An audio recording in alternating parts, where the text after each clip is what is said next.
موضوع الدرس فی قصۃ اصحاب الکہف وما فیہا من العبر والحکم، سورۃ الکہف، تفسیر ابن کثیر۔ اعوذ باللہ من الشیطان الرجیم، بسم اللہ الرحمن الرحیم۔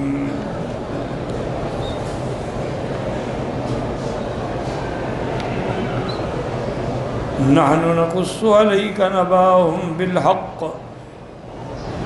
انہم فتیۃ آمنوا بربہم وزدناہم ہدی وربطنا علی قلوبہم اذ قاموا فقالوا ربنا رب السماوات والارض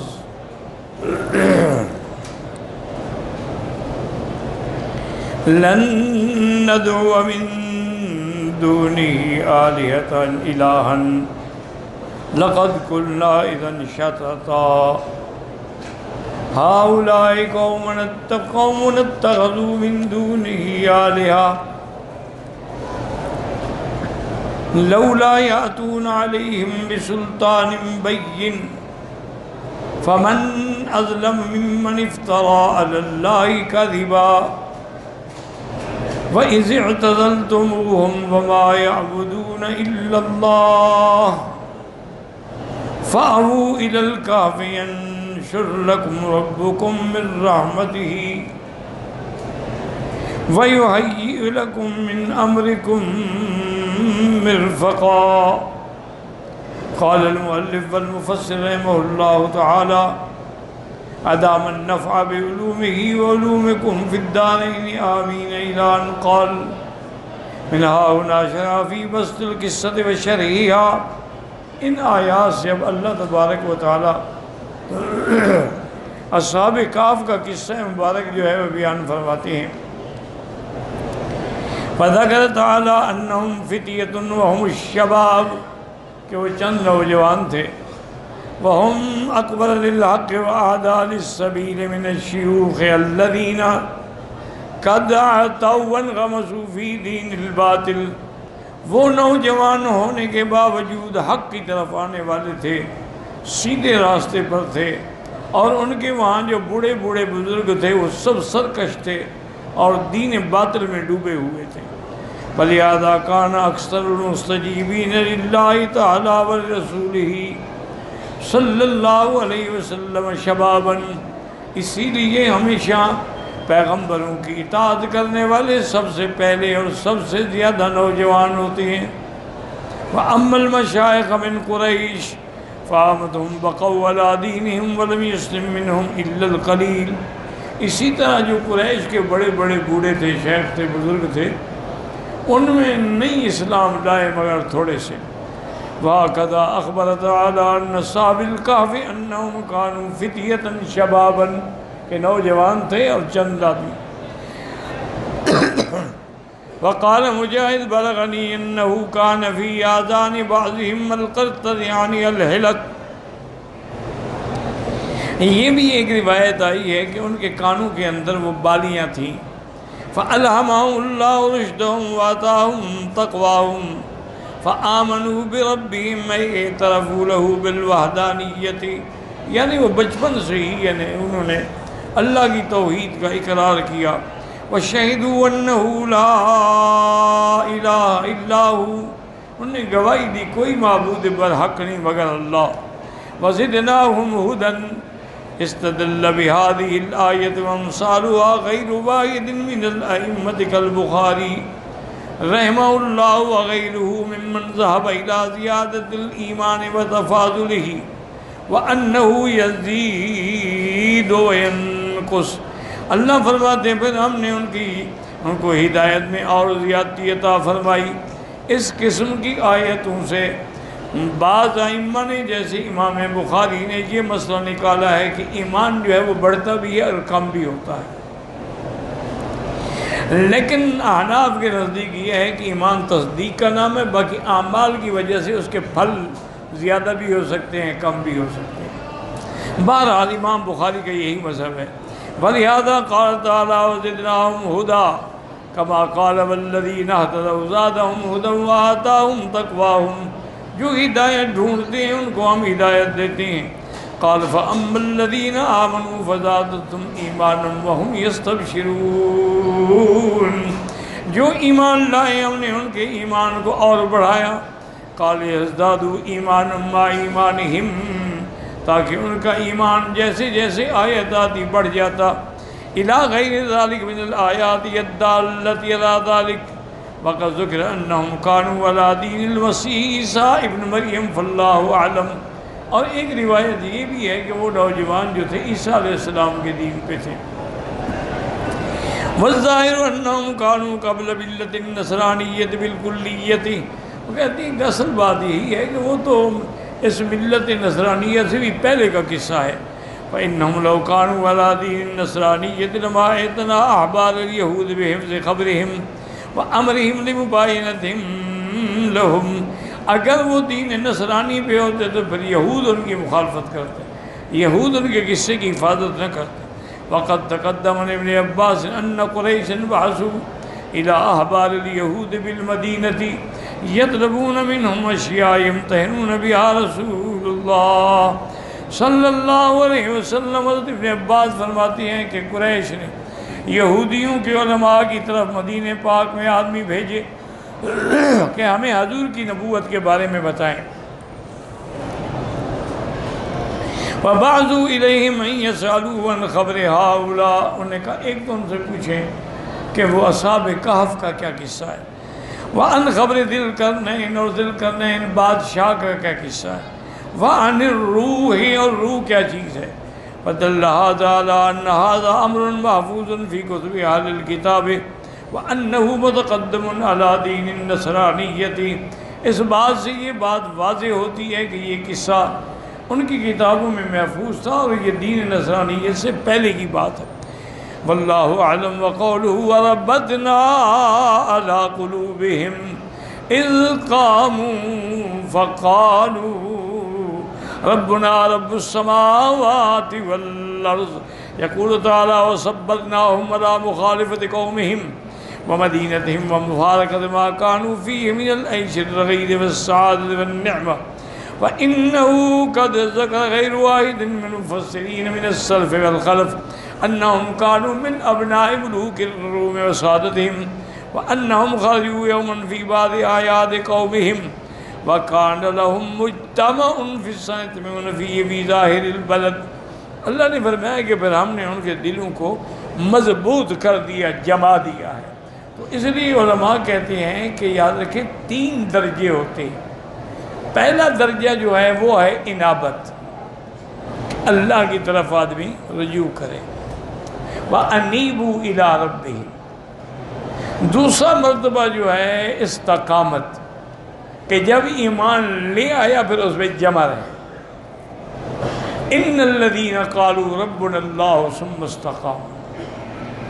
اور آخری جو اونچا مرتبہ ہے وہ ربط علی القلب ہے کہ اللہ جس سے راضی ہو جاتے ہیں اس کے دل کو باندھ دیتی ہیں، وہ جم جاتا ہے حق پر. تو اسی طرح ان نوجوانوں کو بھی یہ مقام حاصل تھا کہ ربطنا علی قلوبہم، کہ اپنی قوم کی مخالفت، وطن چھوڑنا، آرام چھوڑنا، راحت چھوڑنی، غاروں پہاڑوں میں دھکے کھانے، یہ آسان کام تو نہیں ہے. اور بعض لوگ تو کہتے ہیں کہ وہ روم کے بادشاہوں کی اولاد تھے، ان کے سرداروں کی اولاد تھے. وہ ایک دن نکلے عید کے موقع پر، ہر سال عید ہوتی تھی. وَكَانُوا يَعْبُدُونَ الْأَصْنَامَ وَالطَّوَاغِيتَ. وہ عید کے دن لوگ آ کے بتوں کی اور طواغیت کی عبادت کرتے تھے. وَيَذْبَحُونَ لَهَا. ان کے نام پہ چڑھائے تھے، جانور ذبح کرتے تھے. وَكَانَ لَهُمْ مَلِكٌ جَبَّارٌ عَنِيدٌ يُقَالُ لَهُ دِقْيَانُوس. ان کا ایک بادشاہ تھا، بہت بڑا جبار تھا، اس کا نام تھا دقیانوس. وَكَانَ يَأْمُرُ النَّاسَ بِذَلِكَ وَيَحُثُّ عَلَيْهِ وَيَدْعُوهُمْ إِلَيْهِ. وہ لوگوں کو یہ حکم دیتا تھا کہ آ کی عبادت کرو اور ان کے نام پہ ذبیحے کرو. فلما خرج الناس متبعهم ذلك وخرج هؤلاء الفكر وآبائهم وقومهم. جب لوگ عید منانے کے لیے نکلے یہ بھی اپنے ماں باپ کے ساتھ نکلے، وَنَظَرُوا إِلَىٰ مَا يَصْنَعُ قَوْمُهُم بَيْنَ بَصِيرَتِهِمْ، اب ان نے غور سے دیکھا کہ یہ عجیب لوگ ہیں، پتھروں کے بتوں کو عبادت کر رہے ہیں۔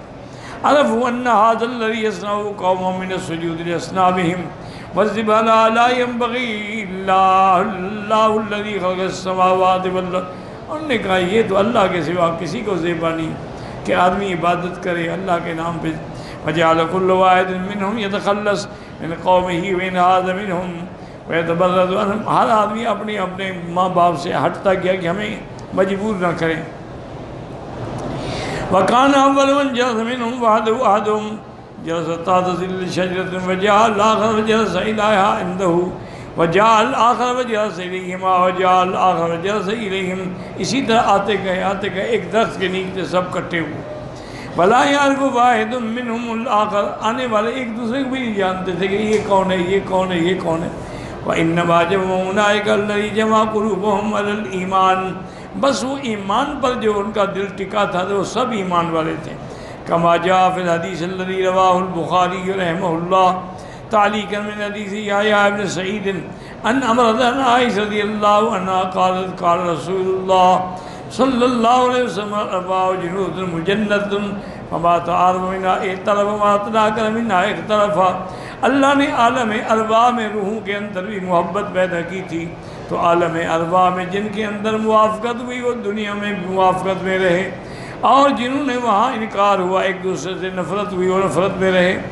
اخرجہ مسلم فی صحیح من حدیث سہیل نبی رسول اللہ صلی اللہ علیہ وسلم والناس یقولون الجنسیۃ علت الذم، یعنی ایک قوم ہونا یہ بھی ایک اکٹھے ہونے کی دلیل ہوتی ہے۔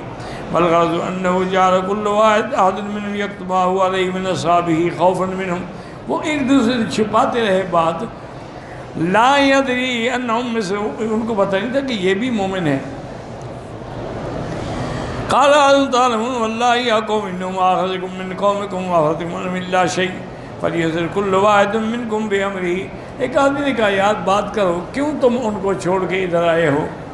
فقال اگر اما انا فانی واللہ رأیتما قومی علیہ وعرفت انہ باطلا، لیکن نے کہا کہ میں نے جب دیکھا اپنی قوم کو کہ بتوں کی پوجا کریں اس کے نام پہ ذبح کریں، میں سمجھ گیا یہ غلط دین ہے، کوئی دین نہیں ہے۔ وَإِنَّمَا الَّذِي يَسْتَحِقُّ أَن يَعْبُدَ وَحْدَهُ وَلَا يُشْرِكَ بِهِ شَيْئًا هُوَ اللَّهُ الَّذِي خَلَقَ السَّمَاوَاتِ وَالْأَرْضَ وَمَا بَيْنَهُمَا، عبادت کے لائق صرف اسی کی ذات ہے جس نے آسمان و زمین بنائے ہیں۔ وَقَالَ الْآخَرُ أَنَا وَاللَّهِ وَقَالِي كَذَلِكَ، وَقَالَ الْآخَرُ كَذَلِكَ، بھی ہم سب نے کہا ہم اسی لیے تو ہم ادھر آئے ہیں۔ حتیٰ توافقوا كلهم على كلمة واحدة وصاروا يدا واحدة وإخوانا صدقا، سب کٹھے ہو گئے سچے بھائی بن گئے۔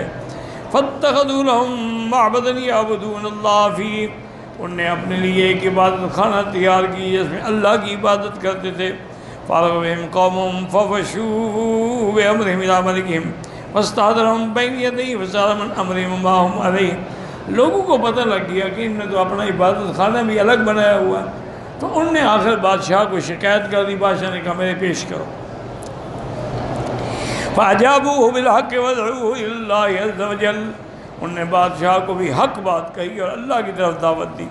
وَلِهَذَا أَخْبَرَ تَعَالَىٰ عَنْهُمْ بِقَوْلِهِ وَرَبَطْنَا عَلَىٰ قُلُوبِهِمْ إِذْ قَامُوا وَقَالُوا رَبُّنَا رَبُّ السَّمَاوَاتِ وَالْأَرْضِ لَن نَّدْعُوَ مِن دُونِهِ إِلَٰهًا وَلَن نَّفِيَ التَّعْبِيدَ إِلَٰهِكُمْ مِنَّا هَٰذَا أَبَدًا لِأَنَّا لَوْ فَعَلْنَا ذَلِكَ لَكَانَ بَاطِلًا، انہوں نے کہا بادشاہ سن لو، ہم تو اس کو خدا مانتے ہیں جو آسمانوں اور زمینوں کا رب ہے، اس کے علاوہ ہم ہرگز کسی کی عبادت نہیں کریں گے۔ وَلِهَذَا قَالَ لَقَدْ قُلْنَا إِذًا شَطَطًا، اگر ہم وہ بات کریں جو لوگ کہتے ہیں پھر تو ہم نے بھی جھوٹ بولا۔ اے باطلاً وَكَذْبًا وَبُهْتَانًا هَؤُلَاءِ قَوْمٌ اتَّخَذُوا مِن دُونِي آلِهَةً لولا یاتون علیہم بسلطان بین، یہ ہماری قوم نے جو بت پرستی شروع کی ان کے پاس کوئی دلیل ہے لے آئیں۔ حلا قام ولا سید مذهب الیہ دلیلا واضحا صحیحا فمن ظلم ممن افترى علی اللہ کذبا، اس سے بڑا ظالم کون ہے جو اللہ پہ جھوٹ بولے؟ بل ہم ظالمون کاذبون فی قولہم ذلک فیقال انما لکم لما دعوه الى الايمان بالله ابا علیہم وتحددهم وتوعدهم، ان نے جب بادشاہ کو بھی توحید کی دعوت دی تو وہ ناراض ہوا، اس نے بڑا ان کو ڈرایا۔ وَأَمْرَ مِنَ الَّذِينَ بَعْضِهِمْ أَنْهُمْ الَّذِي كَانَ عَلَيْهِمْ مِنْ زِينَةِ قَوْمِهِمْ، ان پر جو قیمتی لباس پہنے ہوئے تھے ان کا اتار دو، ان کا لباس۔ وَأَجْرَهُمْ يَنظُرُوا فِي أَمْرِهِمْ لَعَلَّهُمْ يَرْجِعُونَ عَنْ دِينِهِمُ الَّذِي كَانُوا عَلَيْهِ، اور ان کو کہا میں تمہیں مہلت دیتا ہوں، سوچ لو، اگر تم نے یہ اپنی باتیں نہ چھوڑی اور میرے دین پہ نہ لوٹے تو پھر میں سزا دوں گا۔ وَكَانَ هَذَا مِنْ لُطْفِ اللَّهِ بِهِمْ فَإِنَّهُمْ فِي تِلْكَ النَّظَرَاتِ، اسی مہلت کے دوران توسلوا الى الحرب منهم والفرار بدینهم من الفتنة، سب اکٹھے ہو کے اس ملک سے نکل گئے، بھاگے۔ وهذا هو المشروع عند وقوع الفتن من الناس ينفر العبد منهم خوفا على دينه، جہاں خوف ہو دین پر تو اس جگہ کو چھوڑ دینا چاہیے۔ كما جاء في الحديث يوشك ان يكون خير مال احدكم غنما يتبع بها شعب الجبال مواقع القطر یفر بدینہ من الفتن، صحیح حدیث میں حضور نے فرمایا ایک وقت آئے گا سب سے اچھا مال جو ہے بندے کا وہ بکریاں ہوں گی جن کو لے کے وہ پہاڑوں پہ چلا جائے گا تاکہ دین بچا سکے اور فتنوں سے بچ سکے۔ وفی هذه تشرع العزلۃ والناس، اس حال میں جب اپنے دین کا خطرہ ہو پھر لوگوں کو چھوڑ دینا چاہیے، ورنہ نہیں۔ واختار اللہ تعالیٰ ذالک فی قوله اعتزلتموهم ما يعبدون الا الله واذا فارقتموهم وخالفتموهم بادیانکم فی عبادتهم غیر اللہ، جب تم نے اپنی قوم کو چھوڑ دیا، ففارقوهم ایضا بابدانکم، اور تم لوگوں نے وہ جگہ بھی چھوڑ دی، وہ شہر بھی چھوڑ دیا، فابوا الی الکهف ینشر لکم ربکم من رحمتہ، تم نے پہاڑ غار میں پناہ لی تو اللہ نے بھی اپنی رحمتیں تم پہ نازل کر دیں۔ یبسط علیکم رحمتہ یسترکم بہا من قومکم، اور اللہ نے تمہیں بھی پردہ ڈال دیا کہ قوم تمہارا کچھ نہ بگاڑ سکے۔ وَيَحْيِي لَكُم مِّنْ أَمْرِكُمْ الَّذِي أَنْتُمْ فِيهِ مِرْفَقًا أَيْ أَمْرًا تَرْتَفِقُونَ بِهِ فَعِندَ ذَلِكَ خَرَجُوا هَرَبًا إِلَى الْكَهْفِ فَأَبَوْا إِلَيْهِ فَفَقَدَهُمْ قَوْمٌ مِّنْ بَيْنِ أَظْهُرِهِمْ مُتَطَلِّبُهُمُ الْمَلِكُ، اب دیکھا لوگوں نے کہ وہ تو نظر نہیں آتے، کہاں چلے گئے؟ بادشاہ نے کہا ان کو پکڑو، پیش کرو، کہاں ہیں وہ؟ فَيَقَالُوا إِنَّهُ لَمْ يَظْهَرْ بِهِمْ وَمَا اللَّهُ عَلَيْهِ خَبْرَهُمْ كَمَا فَعَلَ بِنَبِيِّهِ مُحَمَّدٌ صلی اللہ علیہ وسلم صاحب والصدیق إِلَى غار ثور، اللہ پاک نے ان کی حفاظت کی اور قوم وہاں تک نہ پہنچ سکی جیسے اللہ نے اپنے نبی صلی اللہ علیہ وسلم اور حضرت صدیق رضی اللہ عنہ کی غار ثور میں حفاظت کی۔ وَجَاءَ الْمُشْرِكُونَ مِنْ قُرَيْشٍ فِي طَلَبِ أَنْ يَأْتُوا إِلَيْهِ وَأَنَّهُمْ يَمُرُّونَ عَلَيْهِ، حالانکہ قریش اسی پہاڑ کے اوپر گزرتے رہے لیکن آپ کو نہ دیکھ سکے۔ وَإِنَّا قَالَ النَّبِيُّ حِينَ رَأَى جَزَعَ الصِّدِّيقِ فِي قَوْلِهِ، جب آپ نے دیکھا کہ ابو بکر پریشان ہے، یا رسول اللہ لو ان احدهم نظر الى بعض قدميه لابصرنا، کہ اگر وہ بدبخت نیچے دیکھیں تو ہمیں دیکھ لیں گے۔ فقال یا ابو بکر ما ظنك باثنين الله ثالثهما، تمہارا کیا گمان ہے ہم دو کے ساتھ جن کے ساتھ اللہ ہمارا کیا کوئی بگاڑ سکتا ہے؟ وقد قال تعالی الا تنصروا وقد نصره الله اذ اخرجه الذين كفروا ثاني اثنين اذ هما في الغار اذ يقول لصاحبه لا تحزن ان الله معنا فانزل الله سكينته عليه وايده بجنود لم تروها وجعل كلمة الذين كفروا السفلى وكلمة الله العليا والله عزيز حكيم۔ وقصة هذا الغار اشرف اجل واعظم واعجب من قصة اصحاب الکہف، مفسر کہتے ہیں کہ جو حضور جس غار میں تھے وہ قصہ بہت زیادہ شان والا قصہ ہے۔ وقد قیل ان قوم ظفروا بهم وقفوا باب الغار الذي دخلوه، کہتے ہیں کہ وہ قوم ڈھونڈتے ڈھونڈتے وہ بھی غار پر پہنچ گئے۔ فقالوا ما كنا نريد منهم من العقوبة اكثر ما فعلوا بانفسهم فامر الملك بالباب عليهم ليهلكوا مكان فعلوا ذلك، کہتے ہیں کہ بادشاہ نے حکم دیا اچھا اگر وہ اس غار میں ہے نا اس کے آگے دیوار کھڑی کر کے بند کر دو، بھوکے پیاسے خود مر جائیں گے، لیکن یہ بات غلط۔ فَإِنَّ اللَّهَ قَدْ أَخْبَرَ أَنَّ الشَّمْسَ تَطْلُعُ عَلَيْهِمْ بِالْكَهْفِ بُكْرَةً وَعَشِيًّا، اللہ نے فرمایا سورج صبح و شام ان پر گزرتا تھا لیکن وہ درمیان میں تھے، لیکن ہم نے ان کو دھوپ سے بھی بچایا کہ آتا تو یوں نکل جاتا، مغرب میں یوں نکل جاتا، وہ محفوظ رہتے۔ تو یہ اللہ کی ان کے ساتھ حفاظت تھی کہ اللہ کا دین چھوڑ کے نکلے تو اللہ نے ان کو محفوظ فرمایا اور 309 سال تک نیند عطا فرمائی۔ واللہ اعلم۔